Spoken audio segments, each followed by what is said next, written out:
de Pediatría. Soy la doctora Mariel Forest. En esta oportunidad vamos a hablar sobre el asma bronquial infantil.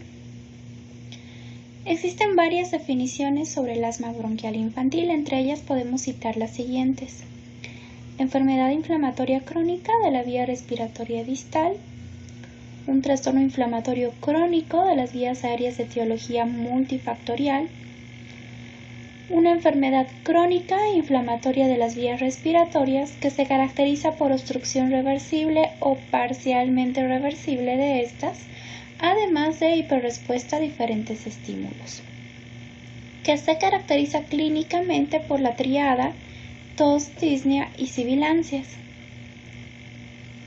De acuerdo al tercer Consenso Internacional Pediátrico, podemos definir el asma bronquial infantil como una enfermedad crónica de las vías aéreas en la que se producen episodios recurrentes de sibilantes y o tos persistente en una situación donde el asma es muy probable y en la que se ha descartado otras causas menos frecuentes. Hablando de la patogenia del asma bronquial infantil, podemos mencionar que se debe a una predisposición genética asociado a otros factores ambientales que van a llevar a cabo el desarrollo del asma, como podemos ver. Esto va a producir un proceso inflamatorio donde se va a producir lesión, daño de la vía aérea. En ese sentido, el organismo, de acuerdo a una predisposición genética para la remodelación aberrante, va a tratar de reparar todo este daño a través de hipertrofia e hiperplasia del músculo liso de la vía aérea, angiogénesis, depósito de matriz y la reparación de todo el daño epitelial. Todo esto va a producir la remodelación de la vía aérea, y este tipo de remodelación, dependiendo cómo sea, si sea funcional o no, va a interactuar y va a repercutir sobre la función normal de la vía aérea. Existen dos mecanismos de remodelación, entre ellos el primero, regeneración del parénquima dañado para establecer la estructura y funcionamiento de las células normales de este tejido, y el reemplazo del tejido dañado por tejido fibroconectivo, el cual puede ser o no funcional. Básicamente, el asma bronquial, patogénicamente hablando, tiene tres fases. La primera, que es la inflamación aguda, que es donde aparecen los síntomas de broncoconstricción, seguida de la inflamación crónica, donde ya existen exacerbaciones de la hiperreactividad de forma inespecífica, y la inflamación de la vía aérea, donde ya existe limitación persistente del flujo aéreo. En esta gráfica podemos ver todos los mecanismos que intervienen en relación a la instalación de la enfermedad.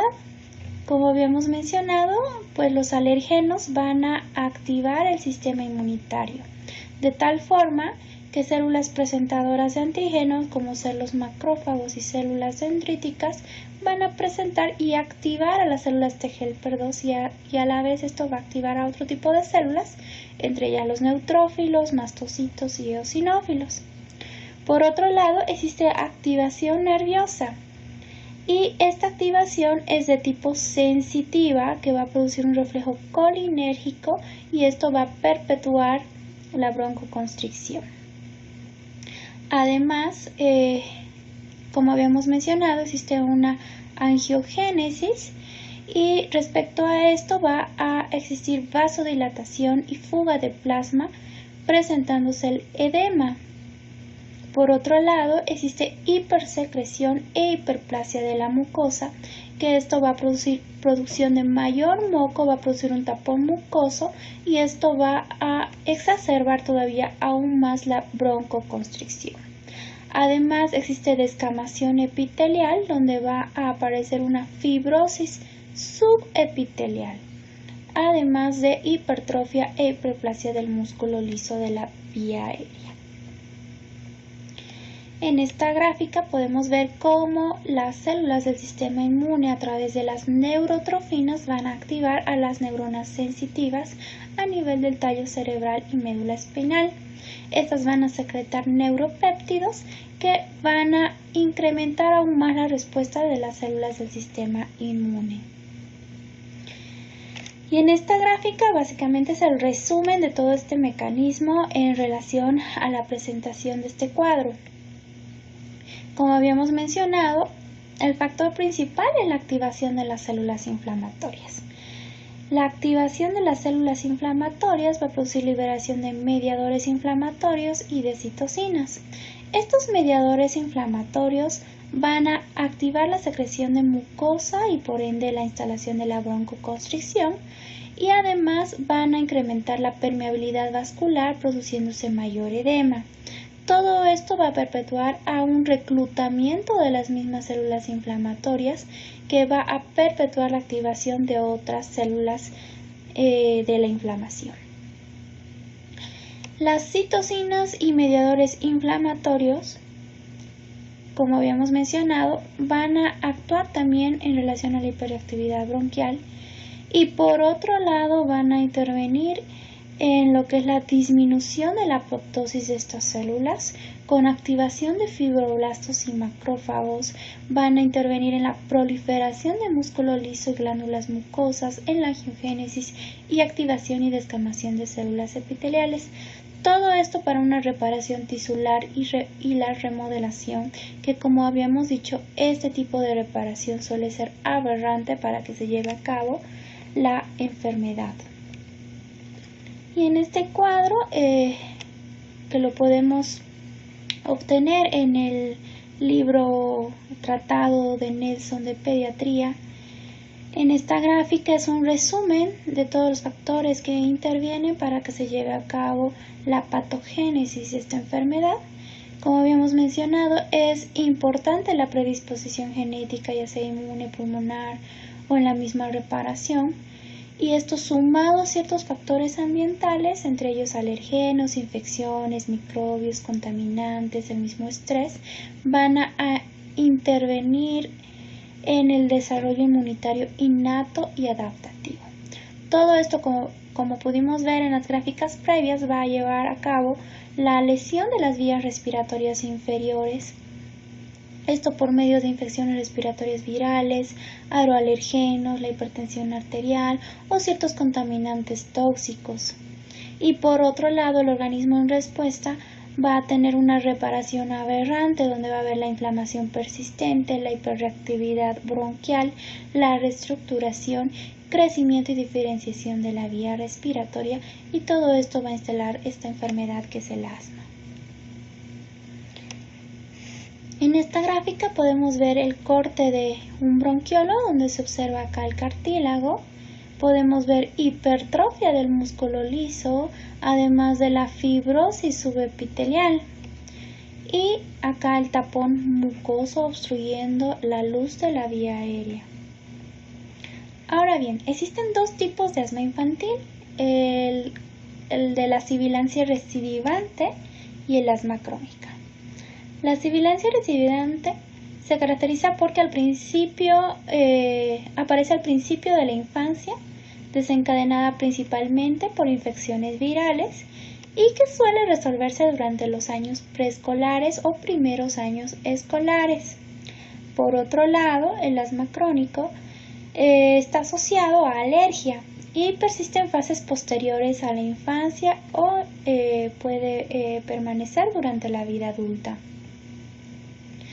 Ahora bien, para definir exactamente si un niño tiene alto riesgo de desarrollar asma o no, para ello se los ha dividido en fenotipos y entre ellos los más frecuentes, se podría decir en relación a la clasificación, son los siguientes: el asma transitorio, el asma persistente precoz en sus dos variedades, el atópico y el no atópico, y el asma tardío. En los últimos años se ha añadido un cuarto fenotipo que pues enseguida lo mencionamos. Hablando del asma transitorio, pues se inicia antes de los 3 años, desaparece entre los 6 y 8 años de edad, no es atópico y la función pulmonar suele estar disminuida desde el nacimiento, pero tiende a normalizarse hasta los 11 años de edad. Por otro lado, el asma persistente precoz se inicia antes de los 3 años de edad, persiste más allá de los 6 a 8 años y la función pulmonar suele ser normal al año, pero estar disminuida alrededor de los 6 años de edad. Y el asma tardío se inicia entre los 3 y 6 años con funcional pulmonar normal a los 6 años que se deteriora posteriormente y progresivamente. Suele ser atópica de predominio en el sexo masculino y pues es el asma persistente atópico pero de comienzo tardío. Ahora bien, habíamos dicho que el asma persistente precoz puede ser atópico o no atópico. El atópico se caracteriza por un nivel de IgE total elevado con pruebas cutáneas positivas, con estigmas y antecedentes familiares alérgicos. También existe una hiperrespuesta bronquial positiva que suele persistir los cuadros de broncoconstricción hasta los 13 años de edad. La primera crisis aparece después del año y el predominio de acuerdo al sexo es el masculino. Por otro lado, el asma persistente precoz no atópico tiene características contrarias. Por ejemplo, la IgE total es normal, las pruebas cutáneas son negativas, sin estigmas ni antecedentes familiares alérgicos. Existe un aumento de hiperrespuesta bronquial que se va reduciendo a lo largo de los años, suele desaparecer hasta los 13 años de edad y pues la primera crisis suele ser antes del año y relacionada con eventos de infecciones respiratorias, por lo general virales. Entre ellas tenemos las bronquiolitis por virus sincitial respiratorio y afecta a ambos sexos por igual. Y como habíamos mencionado, pues el cuarto fenotipo son estas niñas, las niñas obesas no atópicas con menarquia temprana, que se caracterizan por un aumento de la producción o sensibilidad periférica de hormonas femeninas y por alteración del desarrollo pulmonar y el tono de la vía aérea, además de hiperreactividad bronquial y sibilancias. Ahora bien, cuando nosotros atendemos a un niño sibilante recurrente, es muy importante hacerle el índice predictivo del asma para ver cuál va a ser la evolución de este niño y para ver el tipo de seguimiento que hay que hacerle, ¿no? Entonces, pues básicamente este índice predictivo del asma es positivo cuando se cumple un criterio de los 2 criterios mayores que propone y 2 criterios de los criterios menores, que son 3.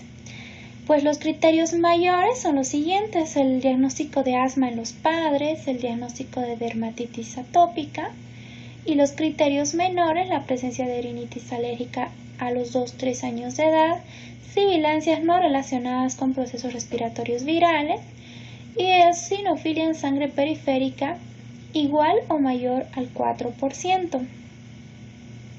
Por otro lado, se ha planteado el índice predictivo del asma modificado por Gilbert en el año 2004, donde existen ciertas variaciones. Aumenta un criterio mayor. Como hemos mencionado, los criterios mayores es el diagnóstico médico del asma en alguno de los padres y el diagnóstico médico de dermatitis atópica, pero además aumenta la sensibilización alérgica a algún aeroalergeno.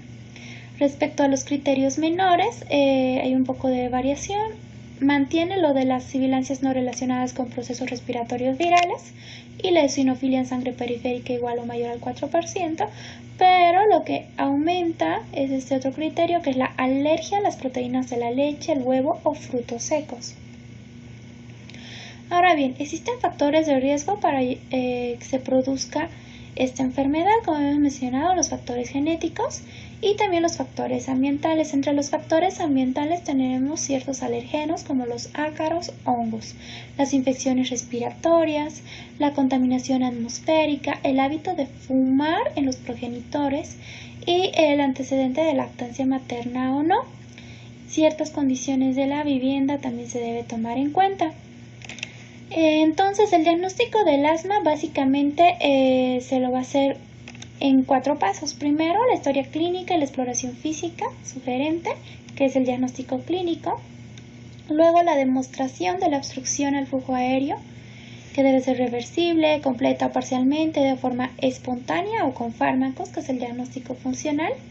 Se debe precisar el papel ejercido por los desencadenantes y o agentes etiológicos responsables de la enfermedad, que corresponde al diagnóstico complementario o alergológico. Y además se debe realizar la exclusión de posibles diagnósticos alternativos, entre ellos el diagnóstico diferencial. Ahora bien, desglosando, pues el diagnóstico clínico es muy importante una historia clínica detallada. Entre ellos debemos mencionar los antecedentes familiares, los antecedentes personales patológicos, el entorno habitual. Los signos, estímulos físicos, químicos y emocionales, entre ellos tos, disnea u opresión torácica, o ciertos signos objetivos de obstrucción bronquial, como ser la polipnia, taquipnia, dificultad respiratoria, sibilancias, periodo respiratorio prolongado y la hipoventilación. Respecto a la exploración física, es importante evaluar si existen anomalías de la mucosa nasal, valorar lesiones de dermatitis, o si existen estigmas alérgicos como ser ojeras, el surco nasal, el saludo alérgico o el prurito nasal o respiración oral. Respecto al diagnóstico funcional, tenemos como objetivos confirmar el diagnóstico del asma, cuantificar la gravedad de la enfermedad, monitorizar la evolución y objetivizar la respuesta al tratamiento. Para ello podemos valernos de los siguientes estudios: la espirometría en primera instancia. Podemos disponer también de oscilometría por impulsos o la pletismografía corporal o el estudio de resistencias por oclusión o compresión tóraco-abdominal. Básicamente en niños de 6 años para adelante, dependiendo de su colaboración, podremos realizar la espirometría con prueba broncodilatadora. Entonces, ante toda sospecha clínica, nosotros debemos hacer una espirometría forzada en niños que tengan 6 años o más. Y debemos hacer la prueba broncodilatadora. Si esta prueba sale positiva, pues se hace el diagnóstico del asma. Si sale negativa, deberemos hacer un estudio de hiperrespuesta bronquial. Ya con este estudio, si sale positivo, pues se confirmará el asma, y si sale negativo, será necesario reevaluar periódicamente o reconsiderar algún otro tipo de diagnóstico. Respecto al diagnóstico complementario o alergológico, tenemos el solicitar el IgE en suero, el realizar el prick test, radiografías de tórax, senos paranasales y cabo para descartar otro tipo de alteraciones. En el hemograma se observará la persistencia de eosinofilia. Y pues en relación al diagnóstico diferencial tenemos todas estas enfermedades. Entre ellas debemos descartar enfermedades de la vía aérea superior como rinitis alérgica, sinusitis u obstrucción de la vía aérea inferior gruesa como la presencia de cuerpo extraño, disfunción de cuerdas vocales, anillos vasculares, laringotraqueomalacia, membranas laringeas, estenosis traqueal, broncoestenosis o anomalías congénitas como la atresia lobar segmentaria, el enfisema lobar congénito, quiste broncogénico o tumores mediastínicos como ser adenopatías y otras causas de compresión bronquial extrínseca, además de adenomas y granulomas endobronquiales. También se deberá descartar obstrucción de la vía aérea inferior periférica, la bronquiolitis vírica, bronquiolitis obliterante, la fibrosis quística, la displasia broncopulmonar, la enfermedad cardíaca, la disfunción ciliar, entre otras causas. También debemos tomar en cuenta la tos recurrente no debida a asma, la aspiración por disfunción de succión o por reflujo gastroesofágico, el síndrome de hiperventilación, la inmunodeficiencia primaria, tosferina, neumonía, aspergilosis pulmonar alérgica, tuberculosis pulmonar.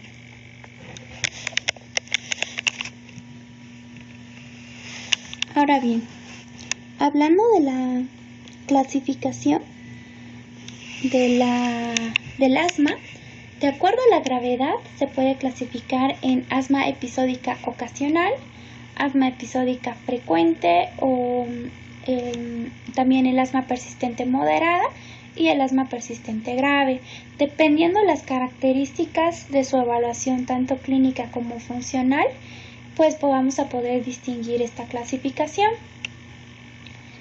Como habíamos mencionado, el asma episódica ocasional se va a caracterizar por episodios de pocas horas o días de duración, menos de 1 cada 10 a 12 semanas, máximo 4 o 5 crisis al año, suele ser asintomático en intercrisis con buena tolerancia al ejercicio, y pues la exploración funcional respiratoria en las intercrisis suelen ser normales. El asma episódico frecuente se caracteriza por episodios menos de 1 cada 5 o 6 años, con sibilancias a esfuerzos intensos, suele ser asintomático en intercrisis y la exploración funcional respiratoria en la intercrisis es normal.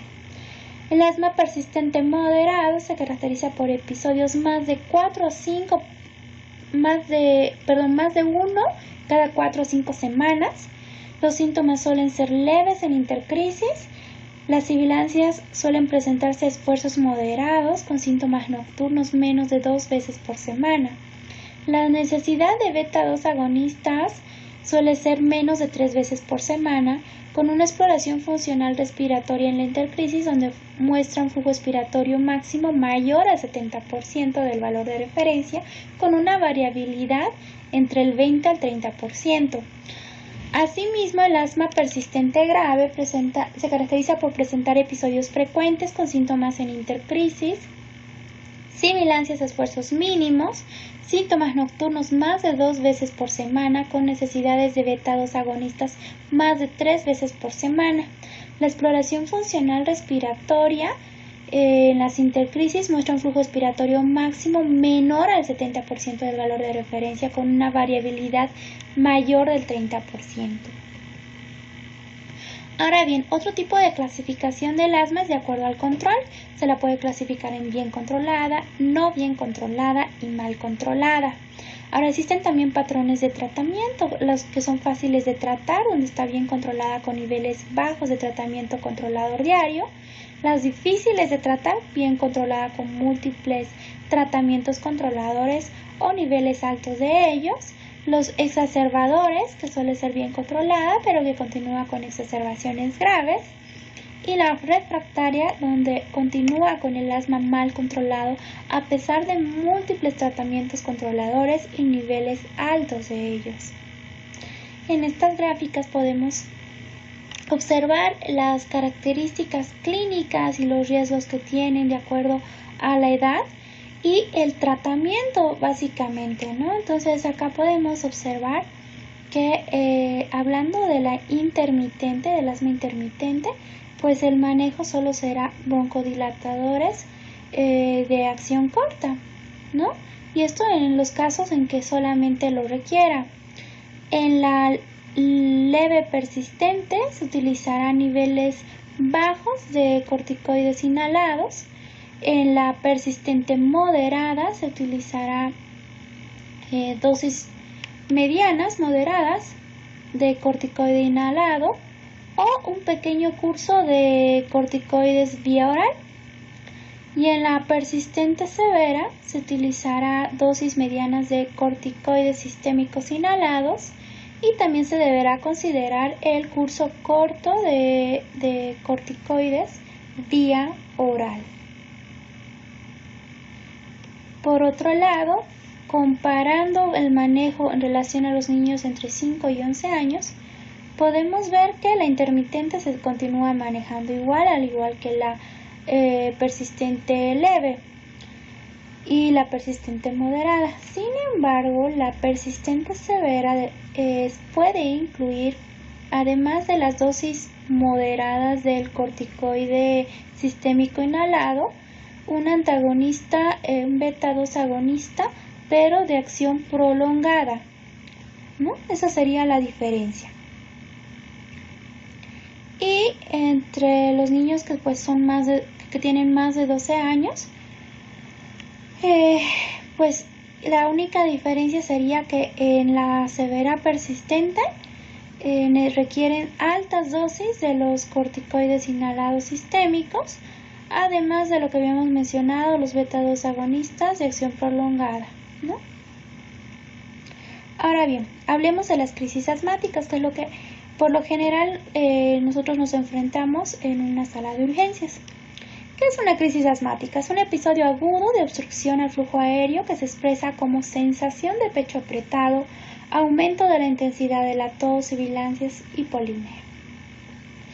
Generalmente está acompañado de un deterioro progresivo en horas o días y en algunos casos en minutos. Y la crisis se clasifica al igual en leve, moderada y severa según algunos criterios clínicos. Para ello nosotros, para evaluar la severidad de la crisis asmática, nos valemos de ciertas escalas. Entre ellas podemos citar la escala del Pulmonary Score para la valoración clínica de la crisis. Como pueden ver, esta tiene una puntuación que va del 0 al 3 y lo que va a valorar va a ser la frecuencia respiratoria, las sibilancias y el uso de músculos accesorios. Por ejemplo, si tuviéramos un niño de 2 años que viene con una frecuencia respiratoria de menor de 30, por ejemplo, le daríamos una puntuación de 0, ¿no? Hasta el momento. Si el niño además presenta sibilancias al final de la expiración, pues nosotros le sumaríamos un puntaje de 1. Y si el uso de músculos accesorios son leves, le sumaríamos otro punto. En total serían como 2 puntos, donde pues nos hablaría de una crisis asmática leve. Por otro lado, si tuviéramos un niño, de 8 años de edad, con una frecuencia respiratoria de 56, entonces le daríamos un puntaje de 3 en este campo. Si las sibilancias están en la inspiración y en la expiración y que se pueden escuchar sin la necesidad de un estetoscopio, le daríamos otro puntaje de 3. Y así además utiliza uso de músculos accesorios, pues nosotros le daríamos otro valor de 3, entonces un puntaje total de 9, que nos hablaría de una crisis asmática grave. Entonces aquí está la valoración de la gravedad de la crisis de acuerdo a este score, asociándole además la saturación. Entonces, en el primer caso que habíamos planteado teníamos un puntaje de 3, como habíamos mencionado, un puntaje de 2, ¿no? Entonces, como hemos mencionado, se trataba de una crisis asmática leve y generalmente está asociado con una saturación normal. La moderada corresponde a un puntaje entre 4 a 6 y corresponde a una saturación de 91 a 94%. Y en el último caso del niño que estaba insuficiente, pues correspondía a una crisis asmática grave porque tenía un puntaje entre 7 y 9 y por lo general estos niños tienen una saturación de oxígeno menor al 91%.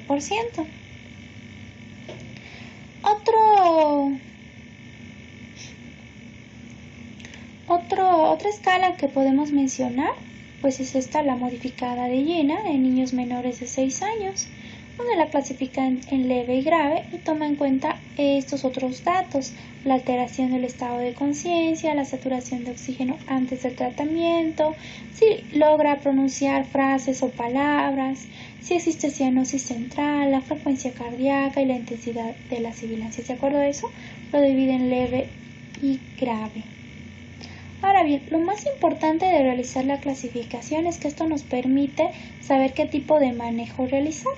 Por ejemplo, en el primer caso que habíamos mencionado, si se trata de una crisis leve, pues le daremos una dosis de 2 a 4 pulsaciones de salbutamol por aerocámara, o en caso contrario, una dosis de salbutamol nebulizado a 0.15 miligramos por kilo.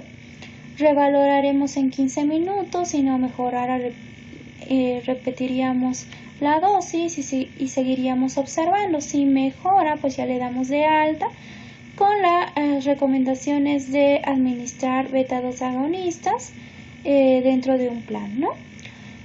Si más bien lo clasificamos como una crisis moderada, pues podemos dar hasta 3 dosis de 6 a 8 pulsaciones de salbutamol con aerocámara cada 20 minutos o las nebulizaciones, ¿no? Deberemos reevaluar en 15 minutos tras la última dosis si responde o no responde. Si responde, pues le damos el alta con la indicación de un beta-2 agonista de acción corta a demanda dentro de un plan escrito e inclusive podremos indicar algún corticoide a 1 miligramo por kilo durante 3 a 5 días hasta la resolución. No olvidar dar signos de alarma a los familiares y por otro lado citar en 48 horas a 72 horas para revalorar el estado del niño.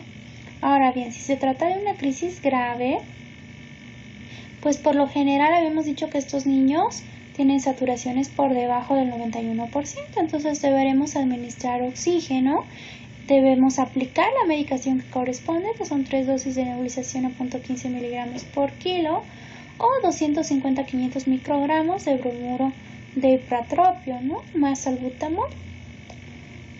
O también podremos utilizar 3 dosis de 10 pulsaciones de salbutamol más 3 dosis de 2 a 4 pulsaciones de bromuro de ipratropio con aerocámara, además de asociar prednisona si el estado de conciencia está íntegro del paciente, pero pues si el niño está en franca insuficiencia respiratoria, deberemos apoyarlo ya sea con ventilación mecánica no invasiva en casos totalmente refractarios al tratamiento, que suelen ser pocos, pero pues suelen ser muy perjudiciales en el caso de que se presentara este evento, pues son niños que a veces necesitan la necesidad de intubación y apoyo de ventilación mecánica, y esto se llevará a cabo en una unidad de cuidados intensivos. Ahora bien, el tratamiento consiste en la medicación de control a largo plazo y en utilizar fármacos también de control, pero de acción corta, ¿no? En los casos de exacerbaciones, ¿no? Entonces, el tratamiento, como hemos mencionado, se divide en dos: broncodilatadores y antiinflamatorios. Los broncodilatadores tenemos los de acción corta, como el salbutamol y la terbutalina; los de acción prolongada, como el salmeterol y el formoterol; y algunas veces anticolinérgicos, como el bromuro de ipratropio en casos de crisis asmáticas severas. Como antiinflamatorios tenemos los corticoides inhalados, entre ellos budesonide, fluticasona; los corticoides orales como la prednisona, prednisolona o metilprednisolona; y también tenemos antileucotrienos, montelukast, cromonas, el cromoglicato disódico y el nedocromil sódico.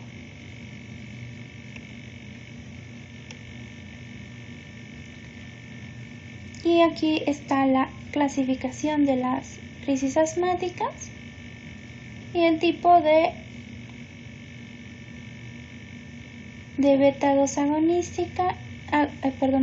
agonista y corticoides que se debe utilizar. Es muy importante tomar en cuenta que el tratamiento de mantenimiento debe ser escalonado.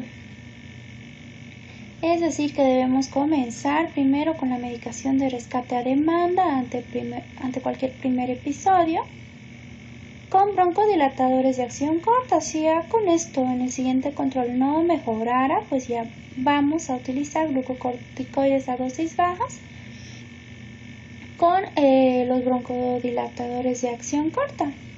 Y así no mejorara, pues ya vamos incrementando las dosis y podemos llegar a utilizar un beta-2 agonista, un broncodilatador, pero de acción prolongada. Y así vamos a ir aumentando las dosis de los corticoides a medias hasta llegar a dosis altas.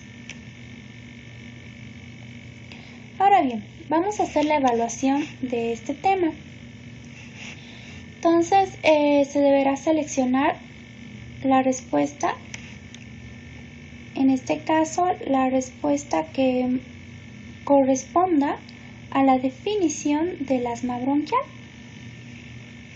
Entonces tenemos como opciones la opción A, que es una enfermedad inflamatoria crónica de las vías respiratorias superiores; La opción B, que es una enfermedad inflamatoria aguda caracterizada por obstrucción irreversible de la vía aérea.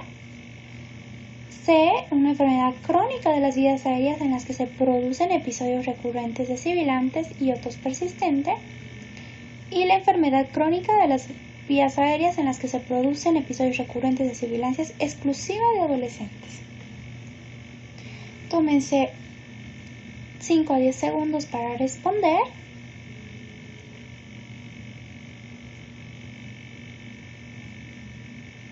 Y la respuesta es una enfermedad crónica de las vías aéreas en las que se producen episodios recurrentes de sibilantes y otos persistentes. No es la letra A porque no es una infección de vías respiratorias superiores, no es la letra B porque no es una enfermedad inflamatoria aguda, sino es una enfermedad crónica. Y pues no es la letra D porque no es exclusiva de adolescentes. Respecto a la pregunta 2, los mecanismos que intervienen en la patogenia del asma bronquial implica una combinación de exposiciones ambientales y predisposiciones biológicas y genéticas. Existen respuestas inmunitarias aberrantes y reparadoras frente a la lesión de la vía respiratoria que subyacen a la enfermedad persistente. Comprende 3 etapas: inflamación aguda, inflamación crónica e inflamación de la vía aérea, o todas las anteriores.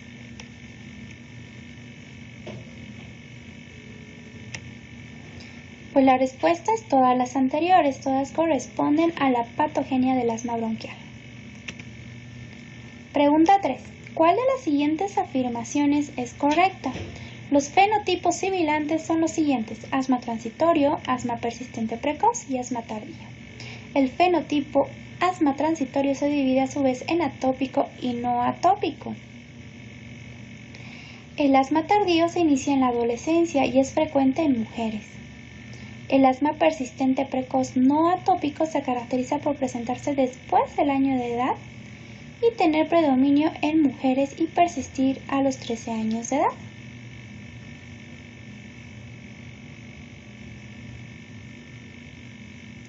La respuesta es la siguiente. Los fenotipos sibilantes son los siguientes: asma transitorio, asma persistente precoz y asma tardío. La siguiente pregunta. Respecto al índice predictivo del asma, indique la afirmación correcta. Incluye un criterio mayor y 4 menores para indicar índice predictivo de asma positivo. Letra B. Los criterios mayores incluyen alergia a las proteínas de la leche y antecedente de rinitis en los primos. Letra C. Los criterios menores incluyen antecedente de asma en padres y sibilancias relacionadas a infecciones virales. Letra D. Los criterios mayores incluyen diagnóstico de asma en los padres y diagnóstico de dermatitis atópica en el niño. La respuesta es: los criterios mayores incluyen diagnóstico de asma en los padres y diagnóstico de dermatitis atópica en el niño. Pregunta 5. Menciona los signos que comprenden la tríada del asma. Tos, fiebre y rinorrea. Letra A. La letra B, fiebre, disfonía y estridor. Letra C, tos, disnea y sibilancias. Letra D, cefalea, sibilancias y convulsiones. La respuesta correcta es la letra C. Siguiente pregunta.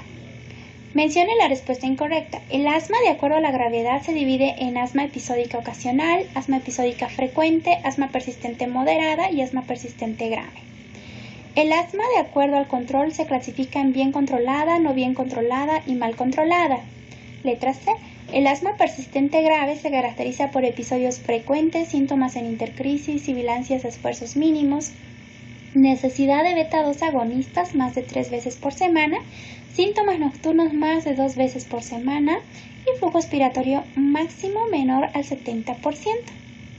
Letra D. El asma episódico frecuente se caracteriza por exploración funcional respiratoria en la intercrisis normal con episodios de más de 5 a 6 veces por semana, sibilancias a esfuerzos moderados y necesidad de beta-2 agonistas menos de 3 veces por semana. Entonces la respuesta correcta es la letra D. Pregunta 7. Respecto a las crisis asmáticas, mencione lo correcto. La crisis asmática es un episodio agudo de obstrucción al flujo aéreo que se expresa como sensación de pecho apretado, aumento de intensidad de la tos, sibilancias y polipnea. El deterioro progresivo en horas o días y en algunos casos en pocos minutos. Letra C. La crisis se clasifica en leve, moderada o severa según criterios clínicos. Letra D. Se recomienda utilizar escalas para clasificar la severidad, su manejo y control del episodio. La respuesta correcta es la letra E, todas las anteriores. Y última pregunta, respecto al tratamiento del asma, indique lo incorrecto. El tratamiento se basa en el manejo farmacológico y educación del paciente. Letra B, el tratamiento farmacológico se basa en medicación de control a largo plazo y fármacos de alivio rápido. Letra C, el tratamiento farmacológico es escalonado y básicamente corresponden broncodilatadores y antiinflamatorios. Y letra D, no requiere ningún tipo de tratamiento. La respuesta que corresponde es la letra D.